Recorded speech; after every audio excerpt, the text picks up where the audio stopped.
Dewan juri yang saya hormati, sebelum memasuki proposal kami, saya akan menyampaikan sanggahan kepada tim pemerintah.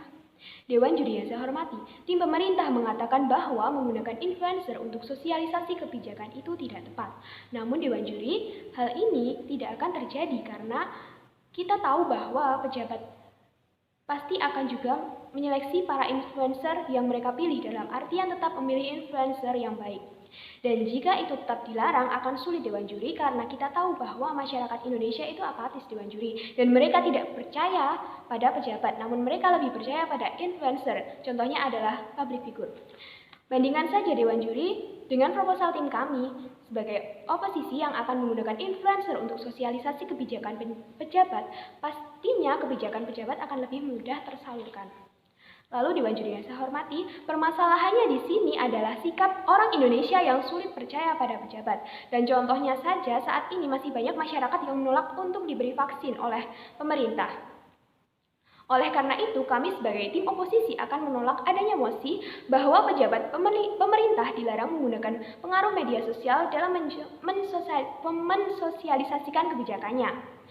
Dan mekanisme yang dapat kita lakukan adalah dengan menyusun strategi dengan menghubungi tokoh publik yang kita anggap sebagai influencer untuk mensosialisasikan adanya kebijakan pemerintah.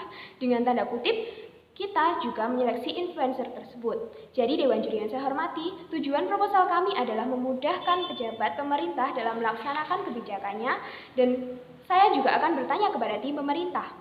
Bagaimana bisa berhasil tanpa adanya influencer untuk tercapainya kebijakan pemerintah, sedangkan rakyat Indonesia didominasi sifat apatis? Dewan Juri yang saya hormati, kami akan memberikan dua beban pembuktian terkait dengan proposal kami. Yang pertama adalah manakah yang akan lebih berhasil untuk mencapai sosialisasi kebijakan pejabat. Yang kedua, manakah yang lebih efektif untuk menjangkau masyarakat di semua usia. Dewan Juri yang saya hormati, beban pembuktian tersebut akan saya jelaskan di poin argumen. Jadi di sini saya memiliki 3 argumen Dewan Juri yang saya hormati. Yang pertama adalah mengapa penggunaan influencer sangat perlu dilaksanakan. Yang kedua, mengapa penggunaan influencer itu dibenarkan.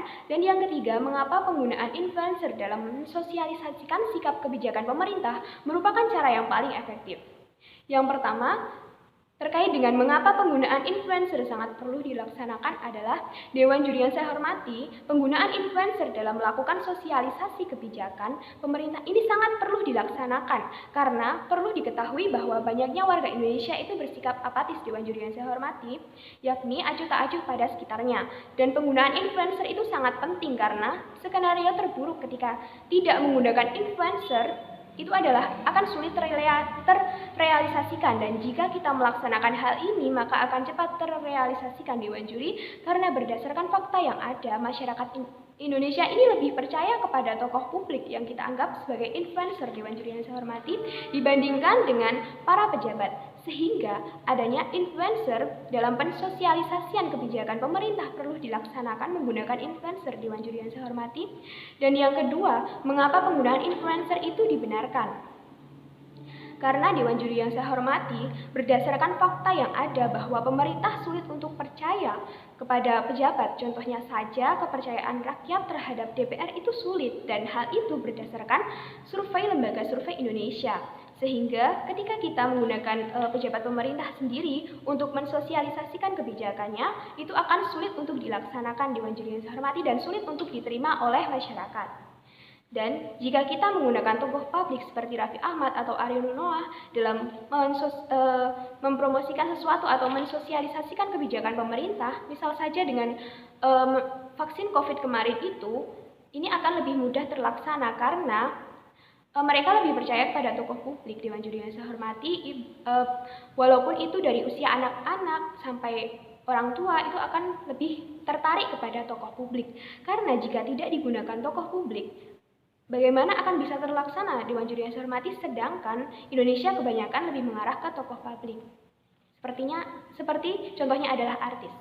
Yang ketiga adalah mengapa penggunaan influencer dalam mensosialisasikan kebijakan pemerintah ini merupakan cara yang paling efektif Dewan Juri yang saya hormati karena Dewan Juri tingkat kepercayaan warga Indonesia akan lebih mengarah ke public figure Dewan Juri daripada pejabat sehingga menurut kami Cara ini adalah cara yang paling efektif untuk mencapai tujuan kami, dengan bukti bahwa sebagian besar warga Indonesia lebih tertarik kepada artis-artis yang ada di TV daripada para pejabat, seperti DPR dan lain sebagainya. Dan ini dapat kita manfaatkan untuk mensosialisasikan kebijakan pemerintah kepada warga Indonesia, karena tingkat kepercayaannya warga Indonesia itu lebih tinggi. Dewan Juri yang saya hormati. Jadi, berdasarkan argumen yang telah saya sebutkan tadi, dan juga tujuan kami sebagai tim oposisi akan tetap menolak adanya mosi. Dewan ini melarang adanya penggunaan influencer untuk kebutuhan sosialisasi kebijakan pemerintah. Dan kami setuju untuk menggunakan influencer atau tokoh publik dalam sosialisasi kebijakan pemerintah, karena itu menurut kami akan lebih mudah untuk dilaksanakan. Jadi itu saja yang dapat saya sampaikan dan terima kasih.